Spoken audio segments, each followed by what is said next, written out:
doutora Mirka Cristina da Silva Batista, ela também é da Unifesp, no ambulatório, e ela vai falar sobre o assoalho pélvico na síndrome pós-pólio, ok? Bom, boa tarde a todas. Eu vou me apresentar como fisioterapeuta, que trabalho com uma área desconhecida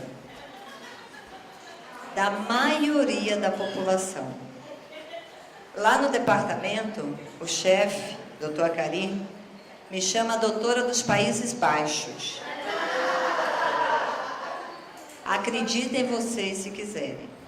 Pois é, essa estrutura que eu vou falar, por incrível que pareça, é a única parte do nosso corpo negligenciada. Nós falamos tanto de músculos, se nos preocupamos tanto com tanto músculo no nosso corpo, dos braços, das pernas, do abdômen, da bunda, e a gente desconhece, não é nem que esquece, desconhece a estrutura muscular que dá a nós, seres humanos, a condição de controlar ou não o xixi, o cocô, o pum, ou participar da atividade sexual. É muito louco que nós não estamos falando aqui exclusivamente de síndrome pós-pólio.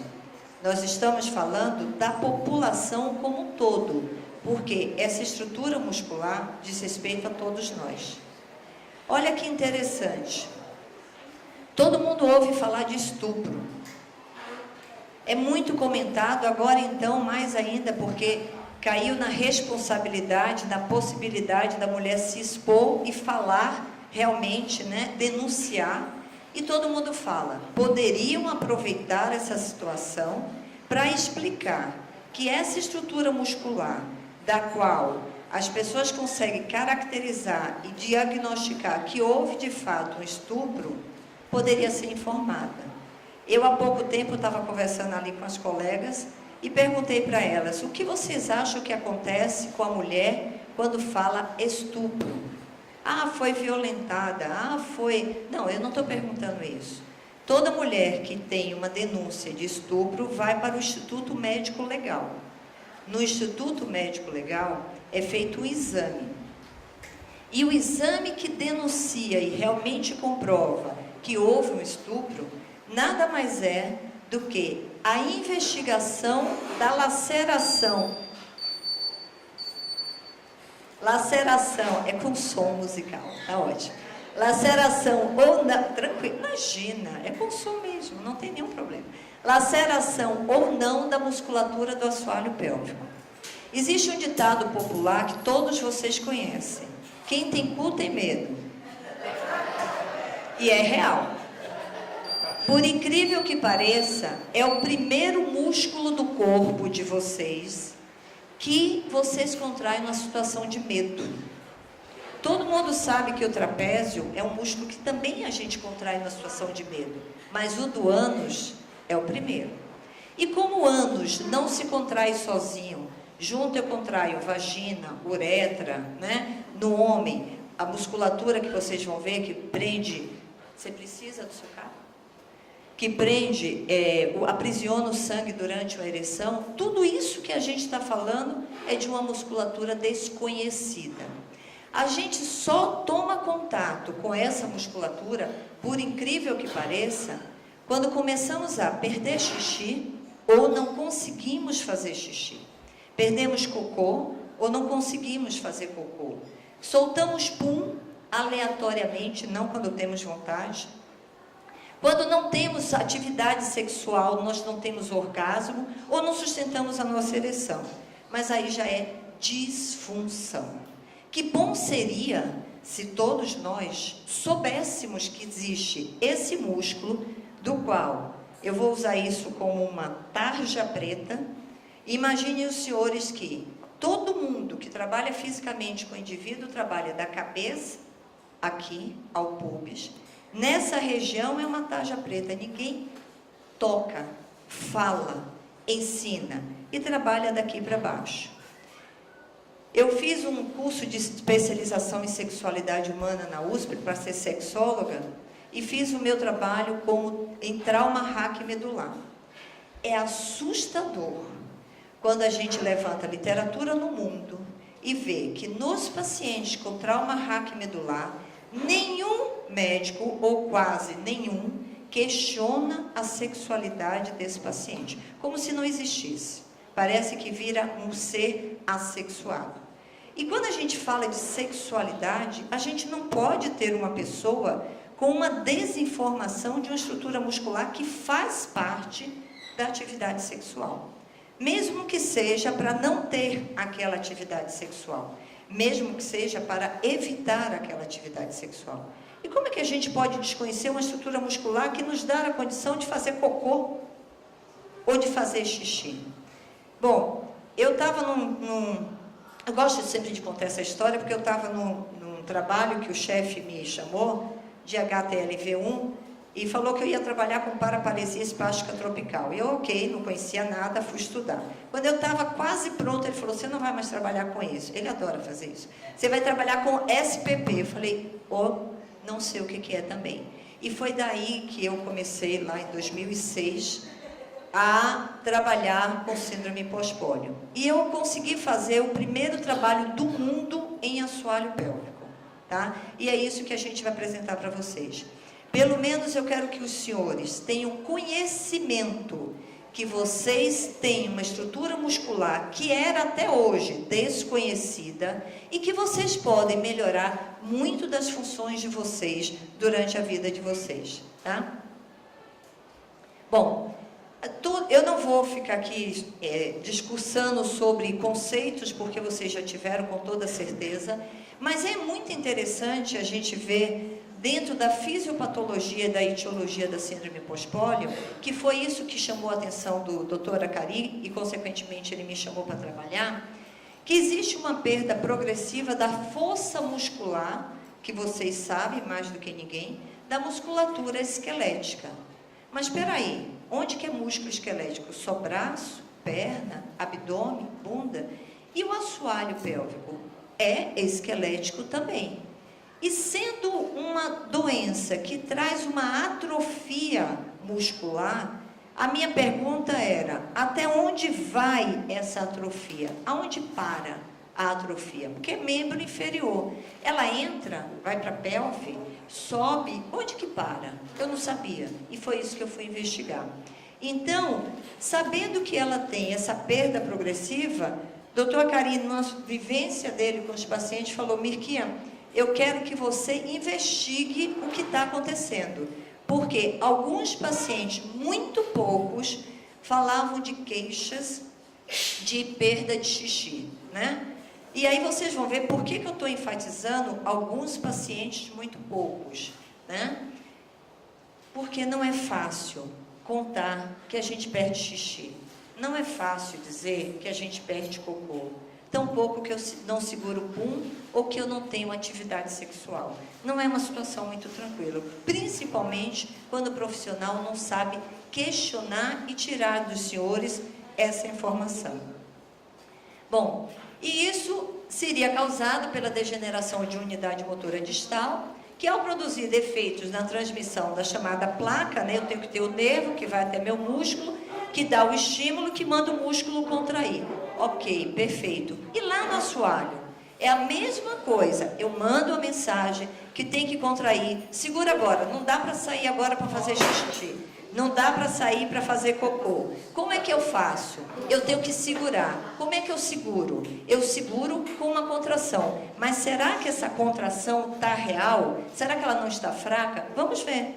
Causaria, portanto, fadiga e uma gradual denervação das fibras musculares pelo processo de sobrecarga.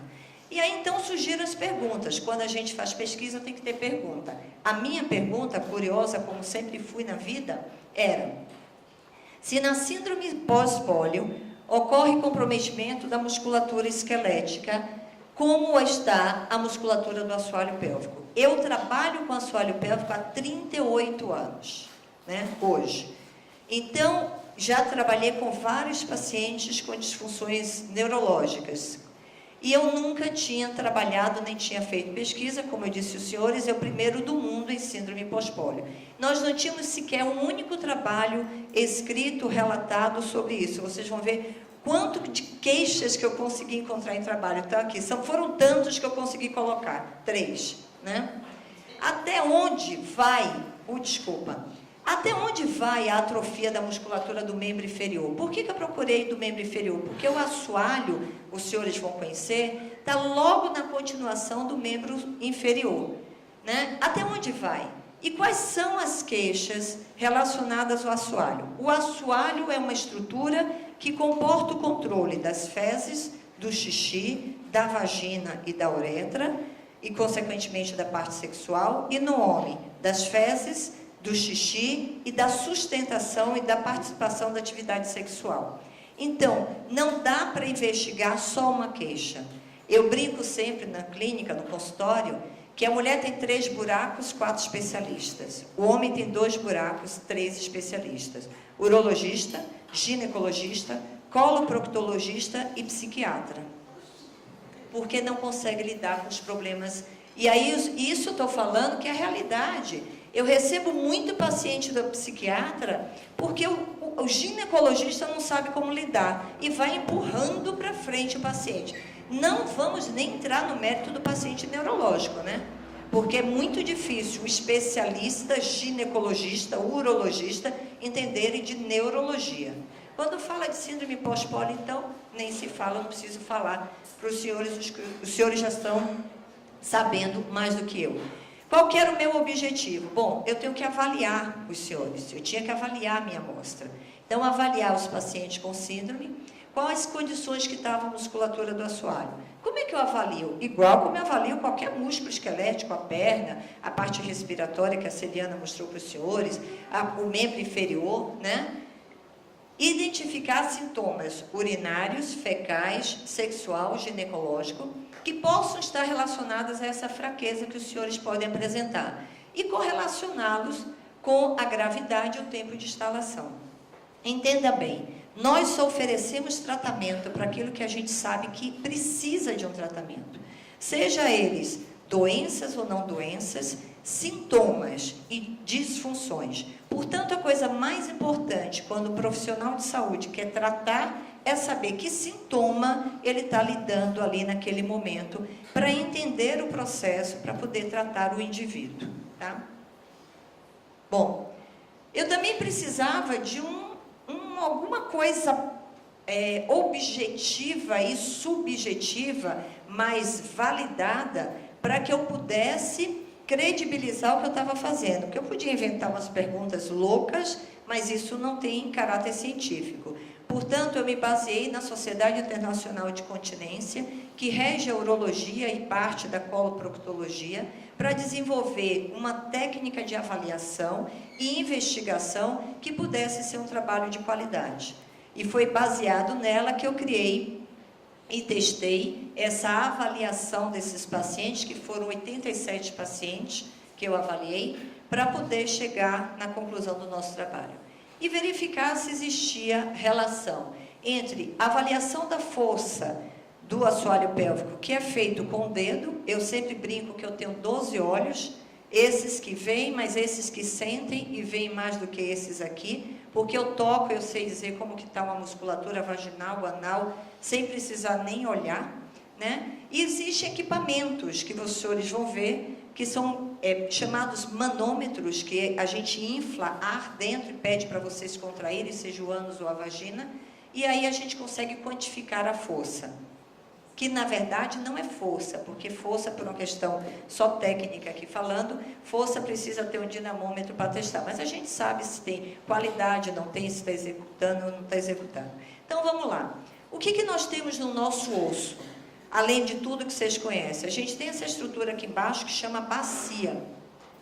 Bacia também é chamada de pelve, né? Essa bacia, ou estrutura óssea, ela tem osso na frente, ela tem osso atrás, sacro e cóccix, ela tem ossos dos lados, que são os ilíacos, e ela tem um enorme buraco aqui embaixo. Para que esse buraco?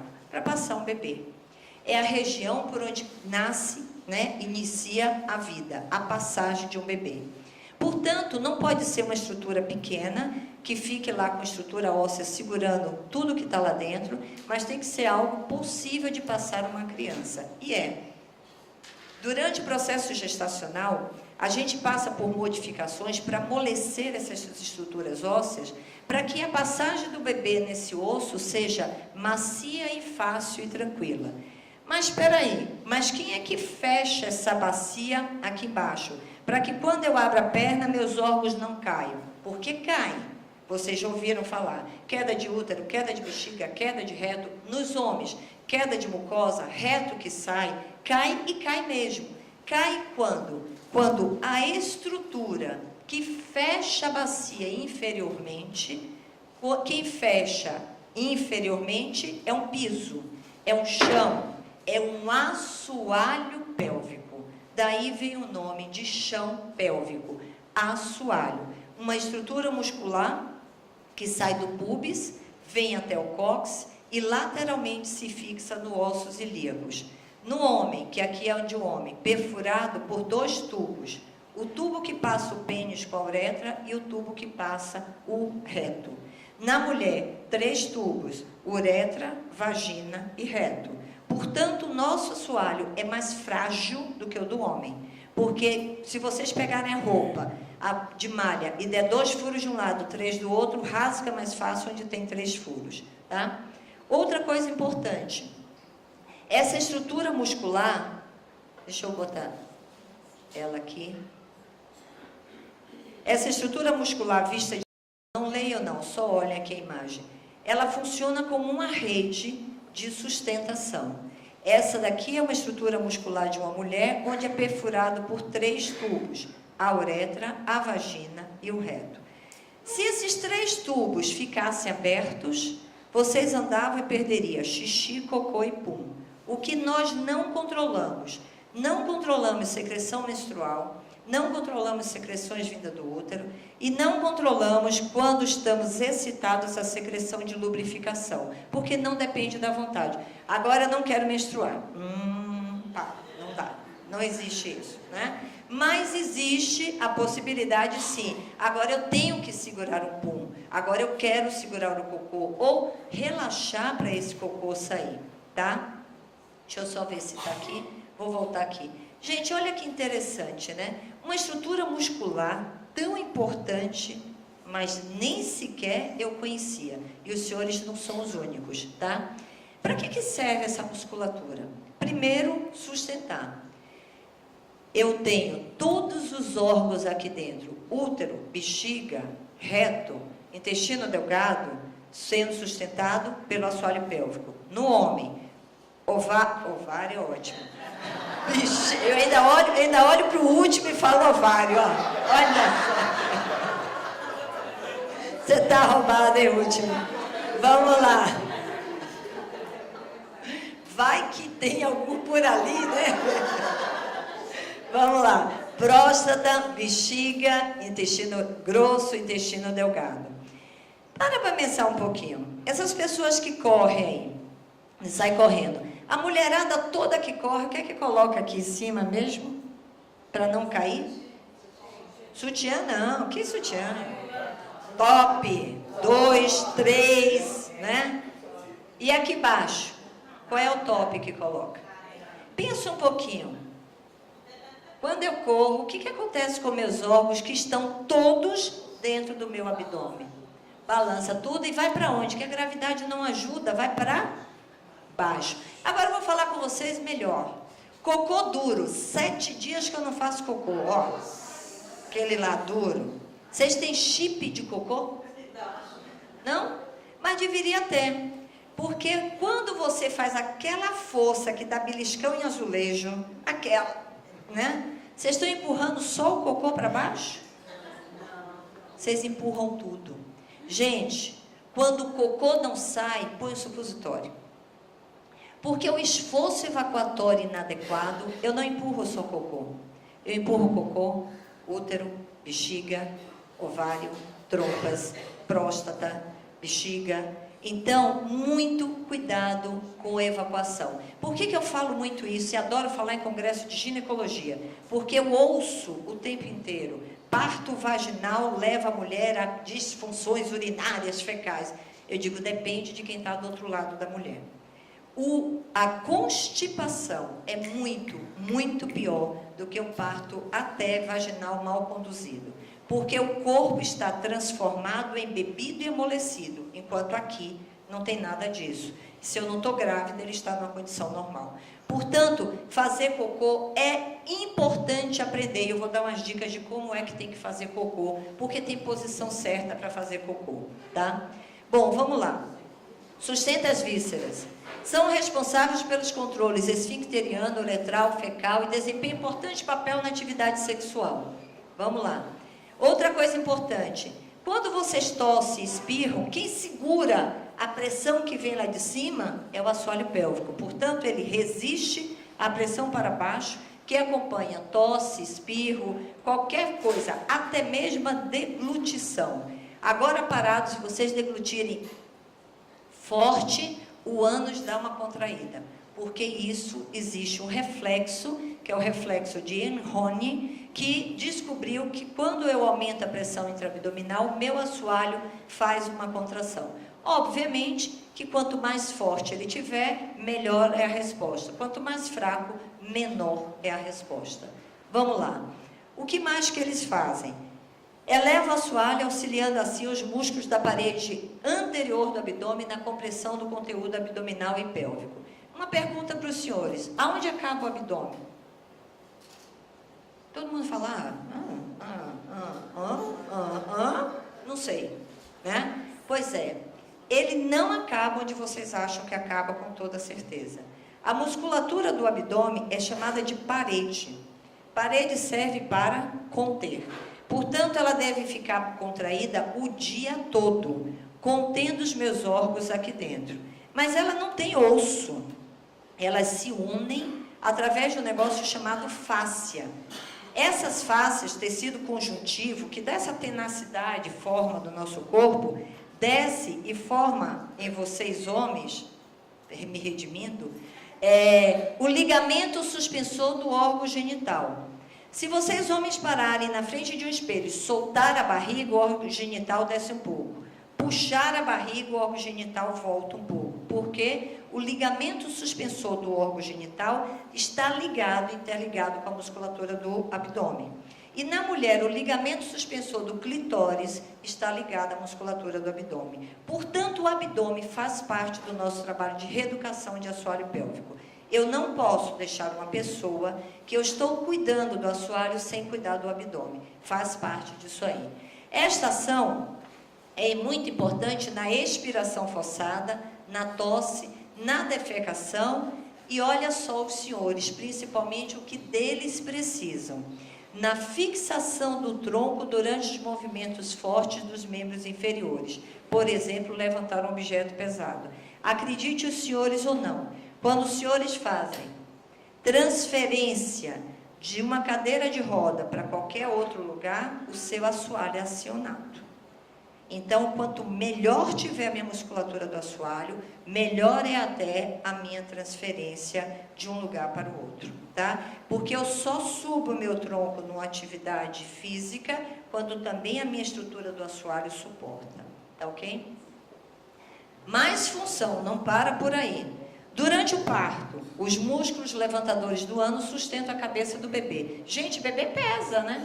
No mínimo lá 2.800, vai. Quem segura o útero? 3.700, e aí vai. Quem segura? Assoalho pélvico. Quem ajuda o bebê a fazer o movimento de deflexão de cabeça? Assoalho pélvico. Se eu não tiver uma boa estrutura de assoalho, esse parto sai de um parto vaginal para um parto cesariana. Se eu não tiver músculo, idem, não sai. Músculo do assoalho frouxo, mole, hipotônico, cocô não sai. Muitas vezes eu faço que manobra? Apoio com a mão. Quando eu pergunto, que manobra você faz? Ah, eu apoio aqui com a mão, eu já sei, o músculo está fraco. Então eu preciso do apoio, que é a contra-força, para fazer um negócio que a gente aprendeu lá atrás na física. Deslocamento. Um corpo, para se deslocar, tem um vetor força, mas ele só se desloca se tiver um vetor força de mesma intensidade, sentido contrário. Se eu faço uma força daqui e o meu músculo é fraco, tudo vai, mas não sai. Vai, mas não sai. E se vocês filmarem, vocês caem de costa. porque vê aquilo tudo vindo para fora. Aí é que vocês percebem, peraí, se eu apoiar aqui, empurrar no vaso, virar, sai. E aí vocês começam a criar manobras para evacuar. Ainda assim, é melhor que faça do que deixar tudo embora. É melhor que ponha a mão mesmo, é melhor que apoie, já que eu não tenho músculo, que ninguém me ensinou a ter essa força muscular. Já? Eu tenho que correr. Me deram 20 minutos. Vamos lá. Pera, deixa eu respirar. Isso é normal, às vezes eu caio do palco. Os músculos coxígeos auxiliam os levantadores do ânus, sustentam as vísceras pélvicas, sustenta o cóccix e traciona para frente, elevando o assoalho. Vocês lembram dessa imagem aqui que eu chamei a atenção dos senhores? Tem um músculo que chama coxígeo, que pega o cóccix e traz ele para cá. Aquelas meninas do Rio, que andam assim, tem uma... Tem um assoalho pélvico, gente, não muito bom. Então, não é grande coisa andar assim, tá?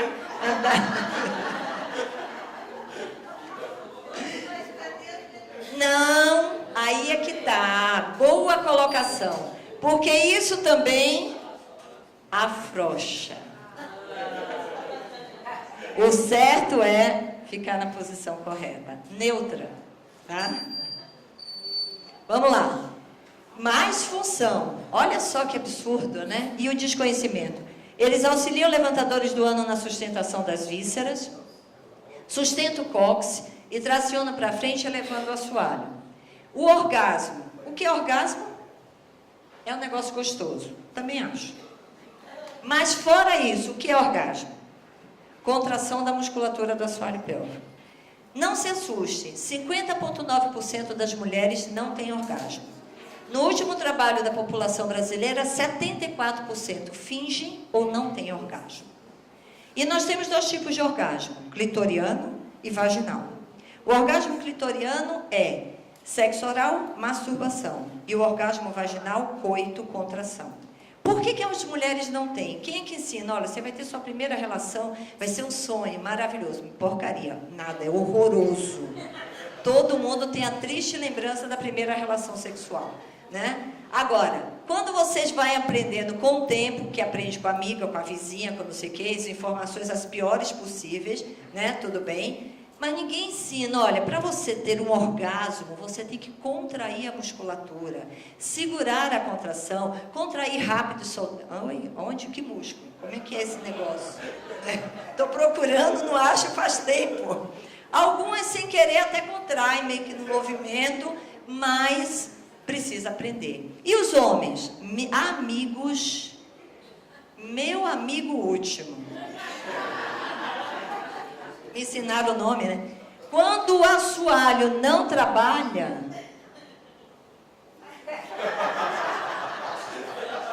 lascou, não sustenta. Você já for a sexy shop, procure anel peniano.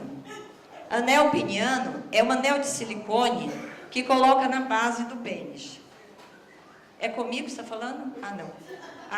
Coloca na base do pênis. Para quê? Para aprisionar o sangue do pênis.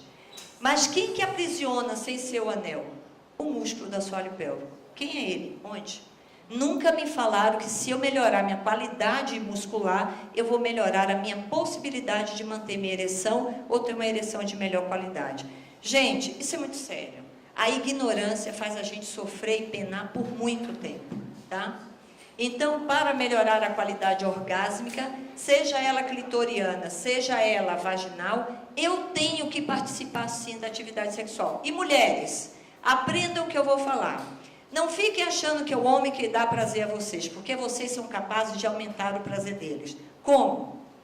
A musculatura bulbo-cavernosa, que é o bulbo cavernoso, dá a volta na vagina. Ela está aqui, ó. E é ela que, se você contrair voluntariamente, no pico de excitabilidade, você chega ao orgasmo. Mas é ela também que consegue aprisionar o pênis dentro da vagina. Um pênis ereto parado não serve para nada. Só para admirar e... Ele precisa de atrito. E o atrito é manual, oral, vaginal ou anal. E no vaginal vocês podem mandar ver com contração. E se tiver com raiva, pode quebrar.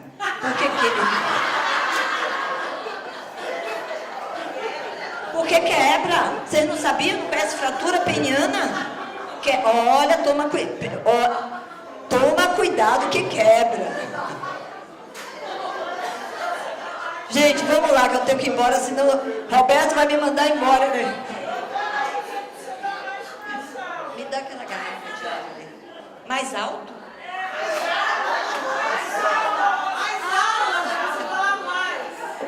Desculpa, eu pensei que eu estava falando baixo. Vamos lá, rapidinho. E os abdominais, quem são? Gente, não percam tempo, vocês respiram. E respirar, que diga a minha amiga Celiana, é exercício abdominal, sim. Olha só, nós temos, obrigada, o reto anterior do abdômen, nós temos oblíquos internos e externos, e esse músculo aqui, que está aqui tirado, oblíquo externo, se prende nas 7 costelas de baixo para cima. Quando eu expiro, eu abaixo a costela. Se vocês colocarem a mão aqui em vocês agora e expirar, pensando em levar a costela para aqui para o pubis, vocês vão ver que endurece esse músculo, ó. Leva lá para baixo a costela, lá para baixo, endureceu aqui. Quantas vezes vocês expiram por dia? Algumas. Procurem expirar com intenção para melhorar a qualidade do seu oblíquo. É muito melhor do que ficar 100, 200 e torcendo a coluna. Expira e guarda a costela.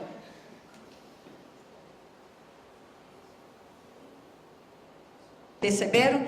Você fecha as costelas com o movimento expiratório. E é super bom expirar, não é, Celiana? Que diga, Celiana. Vamos lá. Por enquanto é só o pointer, depois sou eu. Os músculos superficiais do abdômen trabalham em conjunto, sempre com esse entrelaçamento que eu expliquei para vocês. E aqui que eles deram... esqueci. Além de formar o ligamento suspensor do pênis, ele envolve o canal espermático. Quando vocês têm um orgasmo que ejacula, não existe orgasmo no homem e ejaculação sem contração da musculatura abdominal. Pode comprovar. Se estiver acontecendo, me fala, porque a gente vai ter que conversar. Né? Vamos lá. Outro músculo muito importante, eu espero que vocês saiam daqui com o zíper de vocês na mão de vocês. É o músculo transverso do abdômen. Para que serve esse músculo? É um dos mais importantes para manter meu assoalho pélvico em condição adequada. Eu estou dando para vocês um zíper que vai do pubis ao umbigo. Como é que eu fecho o zíper de uma calça? De baixo para cima. Não é foto Playboy. Acabou, não aguento mais o ar. Não, não é assim. Sopra o ar e fecha o zíper. Quanto mais vocês fecham o zíper, mais o seu assoalho está trabalhando. Essa musculatura é uma das mais importantes para garantir uma melhor qualidade da musculatura no dia a dia. Tá certo? Que é o transverso do abdômen, que durante a sua contração comprime tudo para dentro. Não leva nem para cima nem para baixo. Puxa os órgãos para dentro. Bom, esses foram os únicos trabalhos que eu encontrei relacionados à síndrome pós-pólio. O trabalho relacionado aos sintomas urinários foi realizado com indivíduos com história de pólio e constatado que, apesar do trato urinário inferior ser frequentemente afetado na fase aguda da pólio, poucas investigações sobre as disfunções vesicais, tanto de esvaziamento quanto de enchimento, no período pós-pólio, e sobre qualquer disfunção uretral e vesical, ou seja, não tinha absolutamente nada. Em relação aos sintomas sexuais, o único trabalho que, quanto às disfunções sexuais, a prevalência foi alta para os indivíduos com síndrome pós-pólio, tanto para o sexo masculino quanto feminino. Isso não quer dizer nada. Alta, leve, baixa, não adianta. Tem que ter valores. E gastrointestinais. Os únicos trabalhos que foi do Bozeman e outro do Johnson, mostrou que, analisando 500 questionários, gente, desculpa, nem sempre vocês falam a verdade. Eu tenho gente aqui que já voltou para mim na minha consulta, na minha época que eu fiz o trabalho e falou: Mirka, posso repetir porque eu não falei tudo que eu deveria ter falado. Então a gente tem que tomar muito cuidado como conduzir o questionário quando quer pegar sintomas, tá? Analisou 500 questionários respondidos por 330 mulheres, sempre as mulheres muito mais participativas, e 170 homens. Constatou mais da metade dos indivíduos com síndrome pós-pólio apresentavam manifestações gastrointestinais e que o vírus da pólio poderiam prejudicar os neurônios do plexo mioentérico. Outra coisa que pacientes de síndrome pós-pólio apresentavam alta frequência de disfunção de esvaziamento, muita dificuldade de esvaziar. E aí o que eu tive que fazer? Eu tenho que avaliar. Para avaliar, eu tinha que fazer uma anamnese e perguntar. Como é que a gente pergunta? Chega assim do nada e fala: Karine, você tem perda de xixi? Não. Você tem perda de cocô? Não, não é assim. Eu me apresentei, mostrei uma lâmina de anatomia, expliquei o que era que eu trabalhava, porque é uma área desconhecida, e fui perguntando quais eram as queixas que essas pessoas tinham em relação à parte urinária, fecal, ginecológica e sexual. Além disso, a história da síndrome, queixas inquiridas, aí depois eu fui setor a setor, sintoma a sintoma perguntando, e exame clínico específico, teste subjetivo e objetivo. Na inspeção visual em mulheres, era sempre feito via vaginal, e no homem sempre feito via ano-retal. Aí aqui a inspeção, a gente usou uma maca que tem lá no departamento, elétrica, para facilitar a vida, né? A capacidade de contração era verificada, se sabia sustentar ou não, se sabia relaxar, porque, gente, muitas vezes vocês acham que é constipado, e não é constipação, é anismo, que é um aumento do tônus na musculatura do ânus, que não permite que o cocô saia. Então, ao invés de ficar fortalecendo, exercitando, antes de qualquer coisa eu tenho que aprender a relaxar, porque se eu não souber relaxar, o cocô não vai sair, tá? 1 minuto. Palpação. Vamos lá. Avaliar os músculos da assoalho e as áreas que estavam ao redor, tanto vaginal quanto anal, para verificar qual era a condição da musculatura. E o que eu observei? De imediato, assimetria. Não tinha um músculo de um lado que era igual ao outro, principalmente porque a gente descobriu depois que a atrofia sobe, vai até a região pélvica, tá? Então, aqui, avaliando como que a gente investigava, que dava para ver, porque a gente via. Eu não investiguei prolapsos, porque não dava para botar todas as mulheres em pé, então não dava para dividir a amostra, então foi tudo feito na posição deitado, tá? Então, fizemos a investigação de prolapso, só que era realmente visual, tá? E depois o teste de força. Para isso, eu tenho que realmente colocar o dedo via vaginal ou via ano-retal.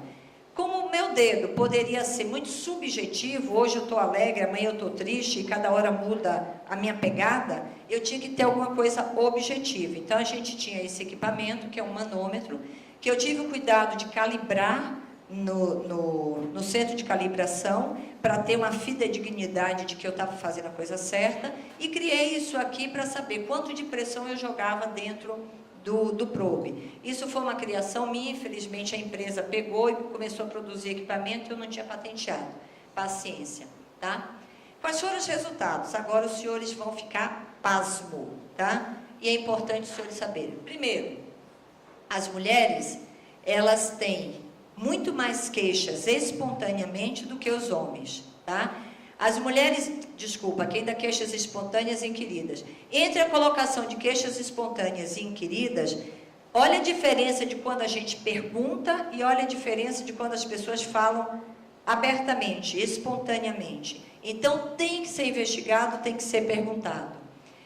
E os homens? Bom, os homens, eles apresentavam 30,4% espontâneo e 87% inquiridas. E quando comparava mulher e homens, qual era a maior queixa das mulheres? As mulheres tinham muito mais queixas urológicas e os homens tinham muito mais queixa sexual, tá? Aqui, dentre as queixas fecais, era muito alta. A gente olha esses valores aqui, pensa que é pouca coisa, não é. Esvaziamento incompleto, 34%, mesmo incontinência fecal, 17%, é muito alta, tá? Das queixas fecais nas mulheres, a constipação era 43%, incontinência fecal 29% perdiam fezes. Eu estou terminando. E as urinárias nos homens, né? Sensação de que sobrava xixi, 43%. E, gente, não tinha nenhum dos sintomas urinários que apresentaram tão leve, né? A incontinência urinária de esforço, que é na tosse, era o que menos era perceptível, talvez até pela posição de ser cadeirante. As queixas urinárias nas mulheres, a incontinência urinária de esforço é sim a maior queixa, mas eu falei para vocês que o nosso assoalho é mais fraco do que o dos homens, tá? E aí, as queixas sexuais. Surpreendentemente, a gente encontrou 60,9% não mantinham ereção ou tinha pobre ereção, tá? E na nossa amostragem, 41,8% das pacientes não tinham mais relação sexual. E era uma amostra relativamente jovem, tá? E o que a gente observou é que, em relação à duração da síndrome e o tempo de estabilidade do problema, vocês vão ver aqui na conclusão, é que quanto mais longa e instalada está a síndrome, mais evidente passam a ser esses sintomas do assoalho pélvico. E a gente concluiu que os pacientes com síndrome pós-pólio apresentam um comprometimento significante da musculatura do assoalho pélvico, com alterações da função urinária, fecal, ginecológica e sexual, semelhante ao que ocorre a qualquer músculo do seu corpo esquelético acometido, sendo que quanto maior for a fraqueza e o tempo de manifestação da síndrome, mais grave é ou pode ser o comprometimento. Esse teste de avaliação que a gente fez foi comprovado de que ele é um teste que pode ser aplicado, inclusive até em outras entidades neurológicas, e que houve uma correlação estatisticamente significante entre avaliar com o dedo e avaliar com o probe. E o tratamento vem a ser a fisioterapia.